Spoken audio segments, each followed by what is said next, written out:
More than 500 people have been killed and 10,000 more arrested amid nationwide protests in Iran. Nine's Europe correspondent Mimi Becker joins us live from outside the Iranian embassy in London. Mimi, demonstrators are gathering there in solidarity with Iranian protesters. Jane, they are, and they say that now is the time for change. They feel that this wave of protests is different to any other and is gaining serious momentum. As you say, the death toll is climbing. More than 500 people have been killed and 10,000 people arrested in Iran. Now, Iranian authorities have warned that those arrested could face the death penalty. Here in London, the protests have been incredibly peaceful, and those on the ground want everyone to know that they stand with those in Iran, that they're proud of them for standing up against the regime. This wave of protests is now in its 15th day. They're responding to the Crown Prince's calls to take to the streets, and it's expected that will happen once again in Iran tonight. There is a full internet blackout there, so communication is lacking, but the videos show significant protests, waves of thousands of people, fires burning, state buildings alight, as well as mosques across those cities. Jane. Mimi, thank you. Welcome back. US President Donald Trump is this morning considering military intervention in Iran, where a crackdown on anti-government demonstrators has left more than 500 people dead. To discuss, retired US Air Force Commander Glenn Ignazio joins us live from San Diego. Firstly, Glenn, good morning. Despite Iran's digital blackout, they are very good at keeping things in-house. Images of violent clashes are still emerging. What are you hearing about the situation on the ground? Yes, it's really rather intense, and good morning to you. Unfortunately, there's been a lot of people killed because the IRGC, or at least the security apparatus, has basically started opening fire on them. You know, when they shut down the internet, it was really concerning. Were they trying to shut down the coordination of the protesters, or was the Iran regime about to do something brutal? But the uprising is rather significant. It's one of the first times we've really seen this for a possible regime change. Well, Iran's supreme leader has vowed that Iran will retaliate if the US does attack. How do you think that is going to play into Donald Trump's decision-making? I don't think it's really going to matter. Unfortunately, Khomeini is blaming Israel and U.S. now for this particular uprising, which is not the case. The other thing is they've attacked Israel and others rather significantly, and they failed at that. So I don't think it's a military issue that there's a concern. But as far as the United States, we could do a variety of different things, from a cyber standpoint to shut down communications and coordination from the security forces. And if there was a kinetic strike or bombs dropping, then at that point they could hit the IRGC headquarters, law enforcement, and different ones that are actually shooting protesters. So there's a lot of different options on the table to intimidate the Khomeini regime. How much longer do you think it would take for any other country to act? Like how long do we need to see these demonstrations continue? And they're happening outside Iran as well.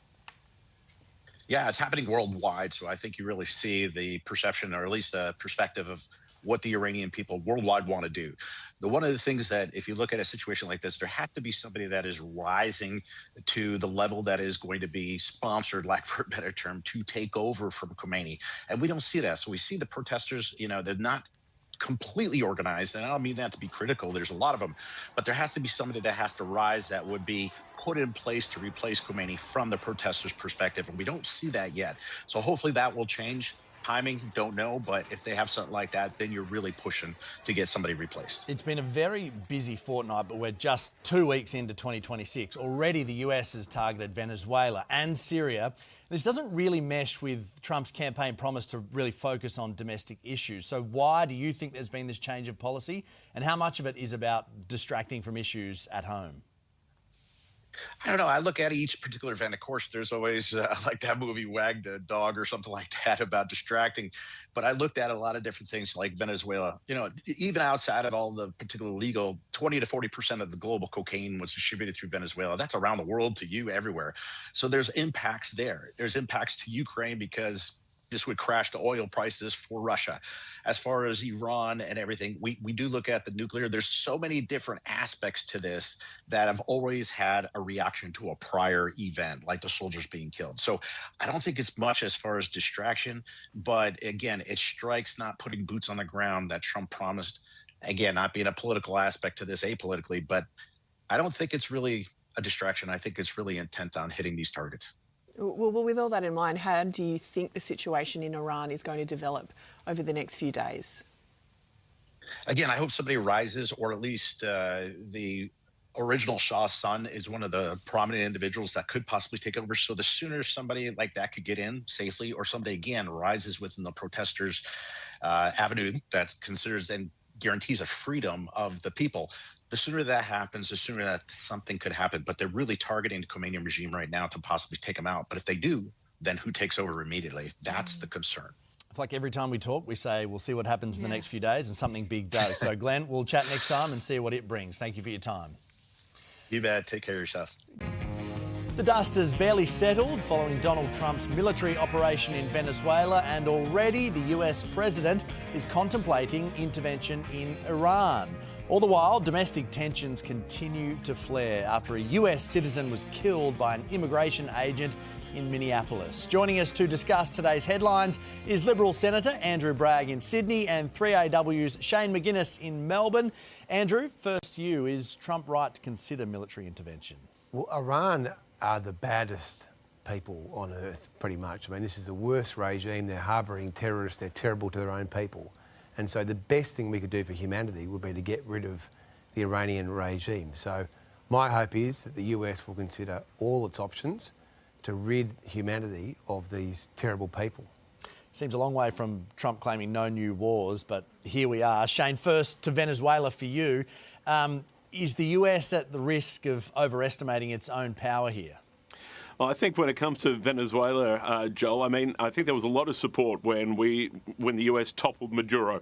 You have a dictator, an illegitimate president. So I think there was some widespread support for that. However, it's what the US does now. And I think this is the question for Venezuelan people. What is the US's long-term plan for how they plan to govern or at least oversee Venezuela for the time being? The question then becomes, as you were just talking to Andrew, about what does the US want to do next? Donald Trump has already spoken about Colombia. He's already spoken about intervention in Mexico. Again, this even kind of goes against his own base at the moment when it comes to America first. Yeah, it's a lot going on in the foreign sphere, but domestically, the US has also got some issues. They seem to be at odds with these ICE protests that are ongoing at the moment. We saw that very tragic killing of a woman in Minneapolis.